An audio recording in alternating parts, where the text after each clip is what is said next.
বিসমিল্লাহির রহমানির রহিম। দুনিয়ার নির্ধারিত সময় শেষ হলে শুরু হয় অনন্তকালের পথ। এই যাত্রাপথ কারো জন্য হয় অনন্ত সুখের, আবার কারো জন্য নিকষ আধারে ঢাকা গহ্বর। যারা পাপে নিজের নফসকে কলুষিত করেছে তারা চরম দুর্ভাগা। মৃত্যু থেকে বাঁচতে তারা প্রাণপণ চেষ্টা করে, কিন্তু মৃত্যুর ফেরেশতারা টেনে হিঁচড়ে তাদের প্রাণ বের করে নেন। পক্ষান্তরে পুণ্য ও সৎ কাজে যারা জীবন আবাদ করে তাদের মৃত্যু হয় সহজ ও স্বস্তিদায়ক। বারা ইবনে আজেব রাদিয়াল্লাহু তাআলা আনহু থেকে বর্ণিত মুসনাদে আহমেদে এক দীর্ঘ হাদিস বর্ণিত হয়েছে, যেখানে জান কবজ করার সময় ফেরেশতাদের কাজ নিয়ে বিস্তারিত বর্ণনা করা হয়েছে। রাসূলুল্লাহ সাল্লাল্লাহু আলাইহি ওয়াসাল্লাম ইরশাদ করেছেন, যখন ঈমানদারের মৃত্যুর সময় ঘনিয়ে আসে তখন উজ্জ্বল শুভ্র চেহারার ফেরেশতারা তার কাছে নেমে আসেন এবং মাথার পাশে বসে বলেন, হে পবিত্র আত্মা, আল্লাহর ক্ষমা ও সন্তুষ্টির দিকে বেরিয়ে আসো। ঠিক যেন পাত্রের মুখ থেকে গড়িয়ে পড়া পানির ফোঁটার মতো তার আত্মা বেরিয়ে আসে। এরপর ফেরেশতারা সেই আত্মা নিয়ে ঊর্ধ্বারোহণ করতে থাকেন। যখন একজন কাফিরের পরকালের পথে যাত্রার সময় ঘনিয়ে আসে তখন জাহান্নামের আগুন দিয়ে মোড়ানো কালো ফেরেশতা আসে এবং মাথার কাছে বসে বলে, হে অপবিত্র আত্মা, আল্লাহর রাগ ও অসন্তুষ্টির দিকে বেরিয়ে আসো। তখন আত্মা উন্মাদ হয়ে পড়ে শরীরের প্রতিটি শিরা, উপশিরা এবং ধমনীতে লুকিয়ে থাকার চেষ্টা করতে থাকে। তখন মৃত্যুর ফেরেশতা তার দেহে আশ্রাতে শুরু করবে এবং দেহ থেকে আত্মাকে উৎপাটন করে নিয়ে আসবেন। সেই আত্মা থেকে মৃত পচা লাশের দুর্গন্ধ বের হবে।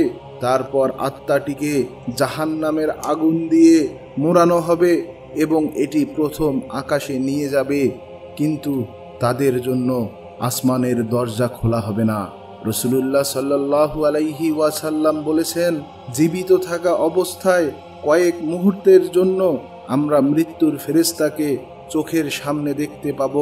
এই দুনিয়ার অংশ থাকা অবস্থায় শুধুমাত্র মৃত্যুবরণকারী মৃত্যুর ফেরেশতাকে দেখতে পাবে।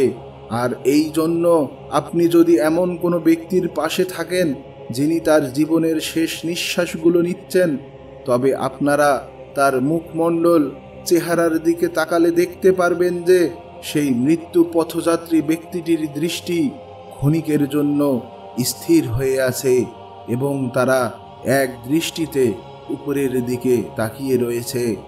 আর ঠিক সেই মুহূর্তটিতেই মালাকুল মউত তার দেহ থেকে আত্মাকে বের করে নেয়। সেই মুহূর্তে মৃত্যুবরণকারী ব্যক্তির নিকট কোন ধরনের ফেরেশতা এসেছেন তা কেবলমাত্র তিনিই দেখতে পারেন।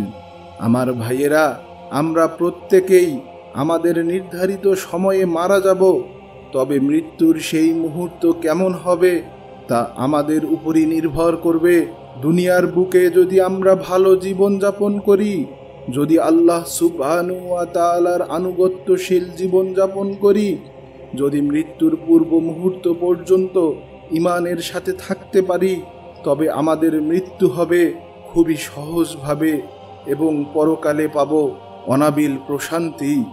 আর যদি কাফের অবস্থায় মৃত্যুবরণ করি, তবে মৃত্যুর সময় থেকেই শুরু হবে অবর্ণনীয় আযাব, যা অনন্তকাল ধরে চলতেই থাকবে। তাই আমার ভাইয়েরা, সময় থাকতেই আল্লাহর পথে ফিরে আসুন। ভালো কাজ, ইবাদত বন্দেগীতে নিজের জীবনকে সাজান। ঈমানের সাথে মৃত্যুর জন্য আল্লাহর কাছে আশ্রয় প্রার্থনা করুন। আল্লাহ সুবহানাহু ওয়া তাআলা যেন আমাদের মৃত্যুকে সহজ করে দেন এবং ঈমানের সহিত মৃত্যু দেন। আমিন।